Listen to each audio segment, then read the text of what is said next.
Encore une fois, et il mourra sur scène. Cette phrase, le médecin L. avait prononcée en observant le visage pâle de Louis de Funès qui s'appuyait contre un mur des coulisses pour ne pas effondrer. Personne dans l'équipe N avait entendu cet avertissement.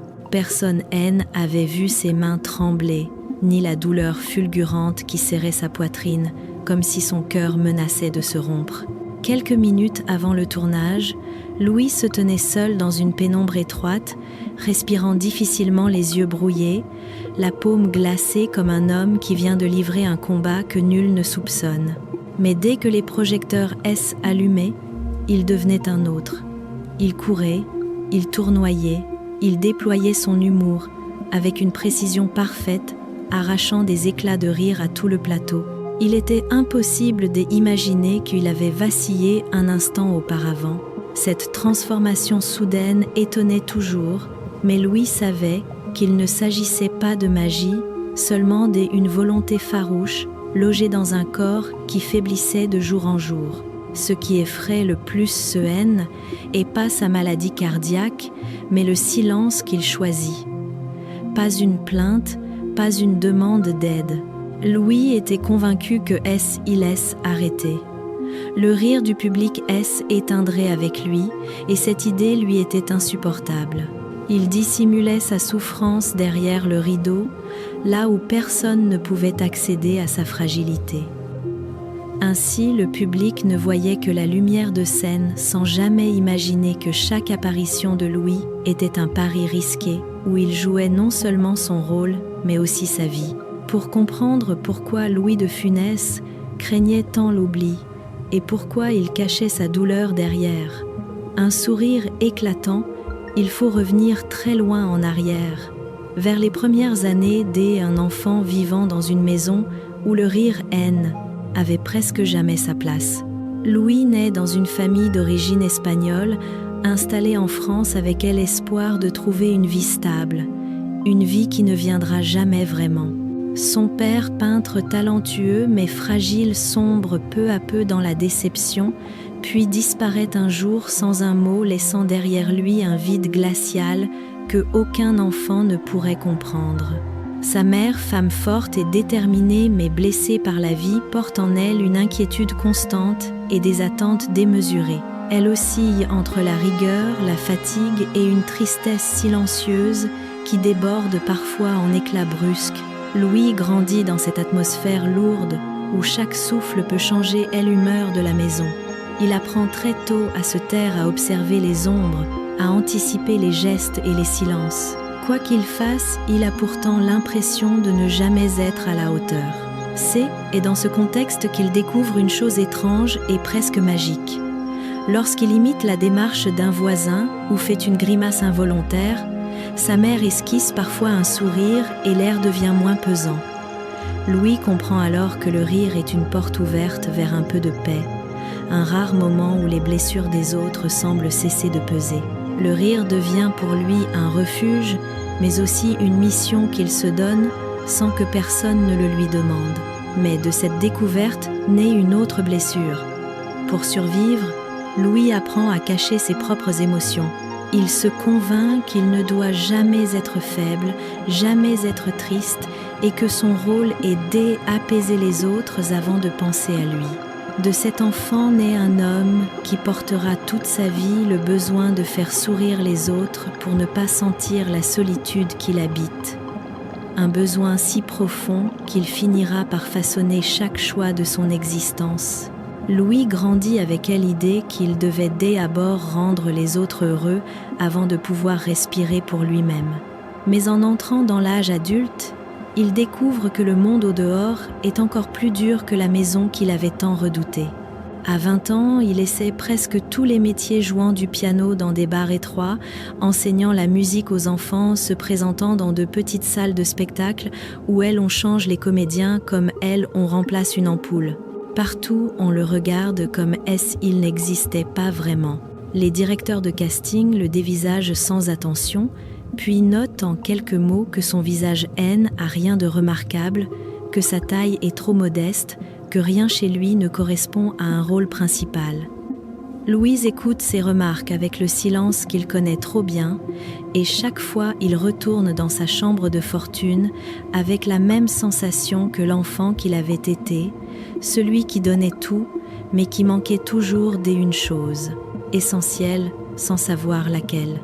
Les rares rôles qu'il obtient ne sont que des apparitions fugitives, un serveur qui traverse le cadre, un passant anonyme au fondé, une scène, un personnage sans nom, destiné à disparaître aussi vite qu'il est apparu.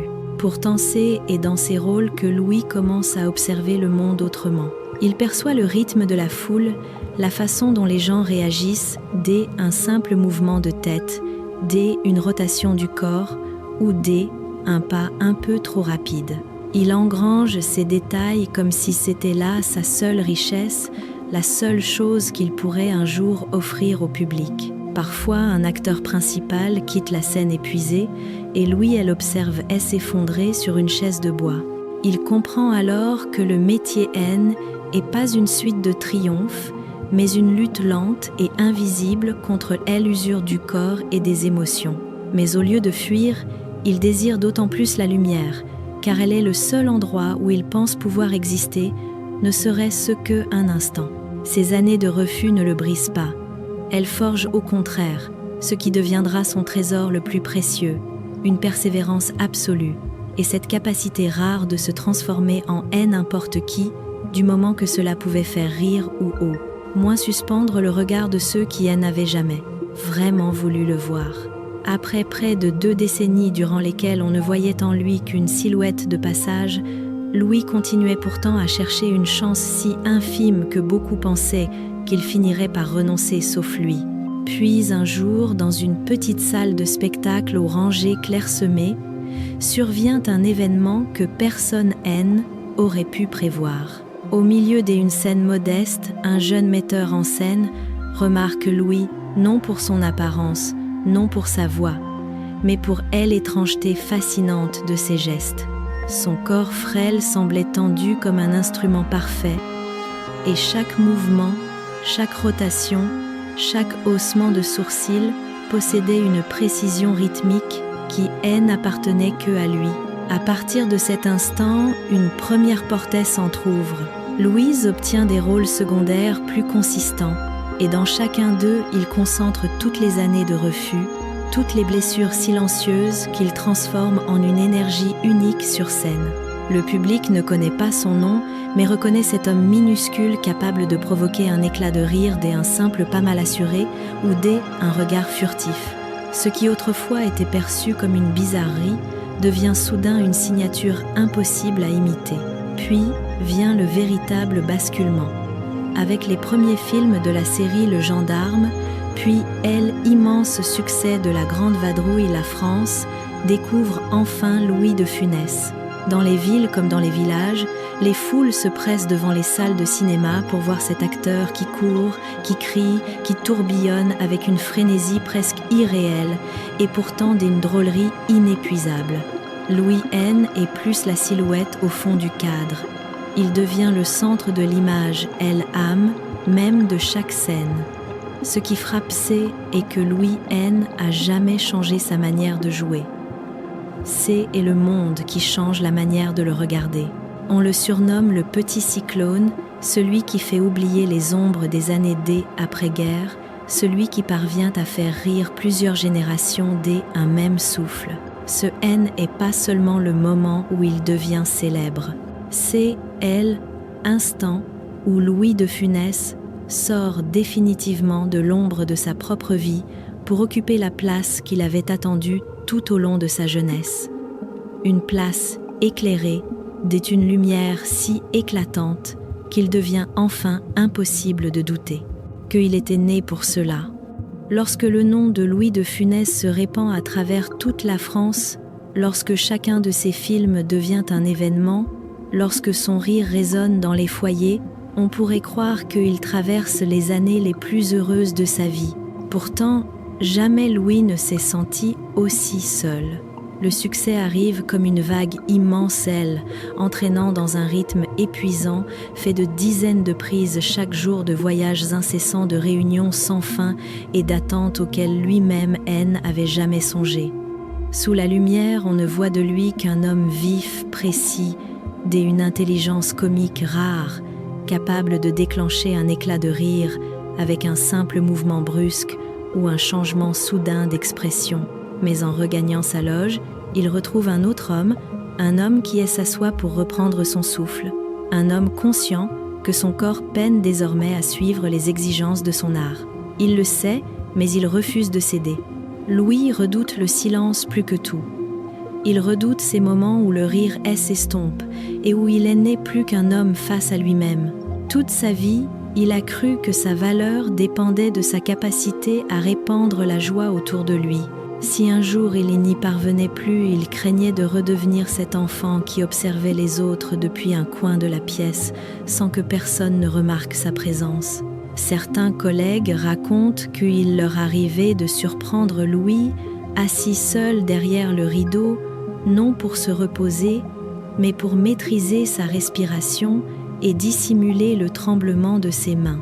Il pensait qu'il se concentrait sur la scène suivante, alors que, en réalité, une bataille silencieuse se livrait en lui entre une volonté farouche et un corps qui s'affaiblissait lentement. À l'écran, Louis apparaît comme un petit cyclone impossible à contenir.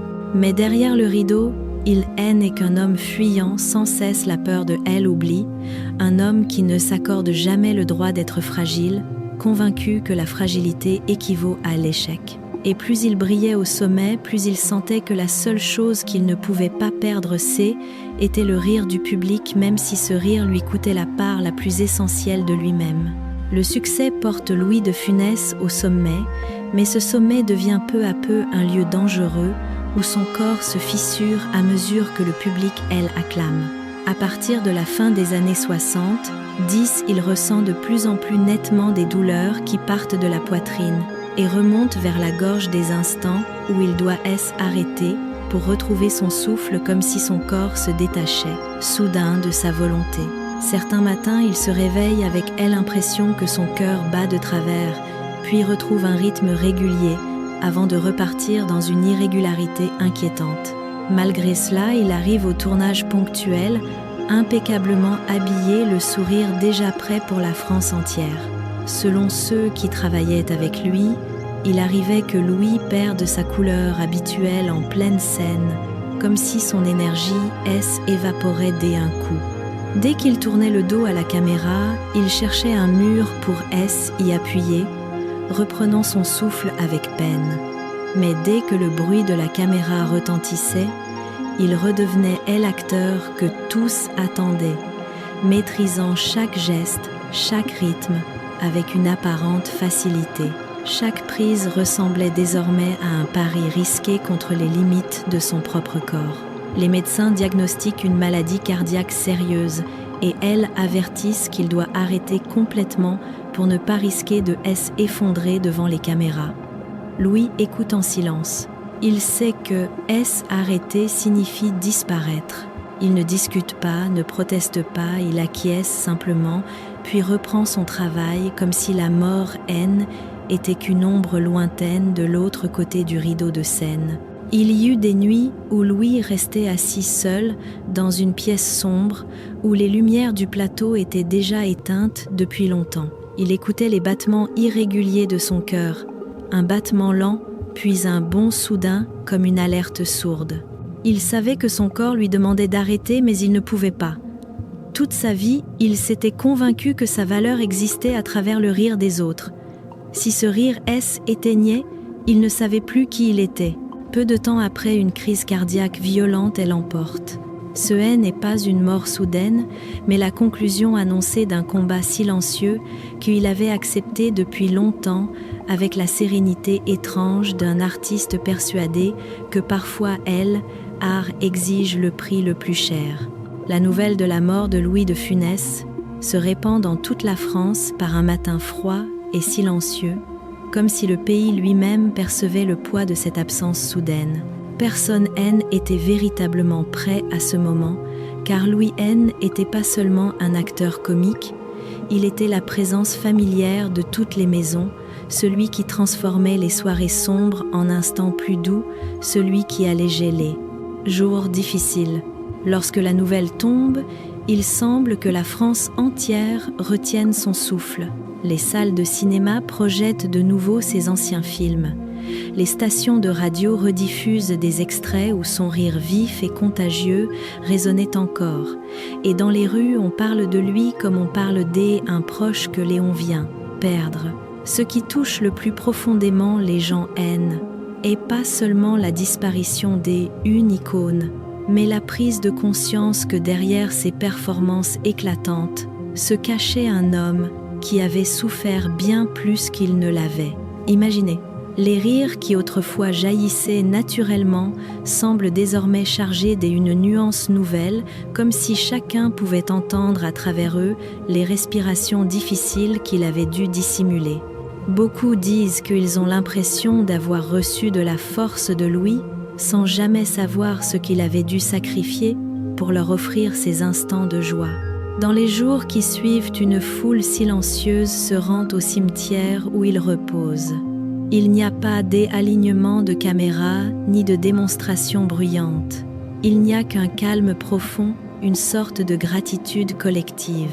Les gens apportent de vieilles photographies, des billets de cinéma décolorés et de petites histoires sur la première fois où ils ont éclaté de rire en le voyant à l'écran. Chacun dépose un fragment de mémoire et tous ces fragments portent la même lumière douce et apaisante. Ce qui distingue Louis C. est qu'il n'a laissé ni grand discours ni mot d'adieu solennel.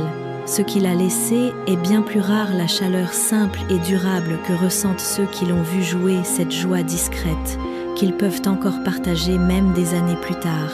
Et c'est cette chaleur qui fait comprendre à la France que LN n'a pas seulement perdu un artiste, mais une part précieuse de sa propre mémoire. Bien des années après la disparition de Louis de Funès, on continue de revoir ses anciens films avec une forme de respect silencieux.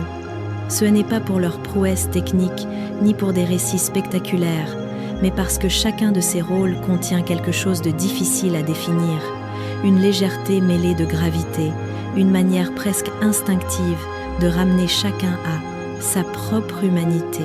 Louis N n'avait pas besoin de longs discours ni de grandes scènes dramatiques. Avec un simple mouvement de tête, une rotation brusque ou un cri rythmé, il parvenait à déclencher un rire qui portait en lui une chaleur subtile, comme si une part de la fatigue intérieure du spectateur venait d'être apaisée. Ce qui rend Louis immortel N est ni la quantité de films tournés, ni la renommée qu'il a acquise, mais sa capacité à toucher ce que chacun porte au fond de soi, la lassitude, la tristesse, le rêve d'un instant plus léger. Il offrait aux autres quelque chose de rare, une joie véritable, une joie qui ne juge pas, qui ne demande rien, qui n'exige aucune explication. Une joie si sincère qu'elle donnait à chacun l'impression d'être compris. Même les générations qui ne l'ont jamais vu ailleurs qu'à l'écran découvrent aujourd'hui avec étonnement que malgré le temps qui passe, malgré les mutations du monde, son humour reste intact comme au premier jour. Dans une époque agitée et bruyante, ces personnages ressemblent à une respiration douce, un rappel que la joie peut encore venir de gestes simples. C'est ainsi qu'il demeure vivant dans la mémoire collective comme une présence chaleureuse profondément liée à la culture française. Louis N n'a pas laissé de grandes déclarations ni d'œuvres monumentales. Ce qu'il a laissé est plus durable, la petite lumière du bonheur que Léon se transmet sans y penser de personne à personne. Peut-être est-ce pour cela que lorsqu'on relit son parcours, une question revient toujours un peu la même.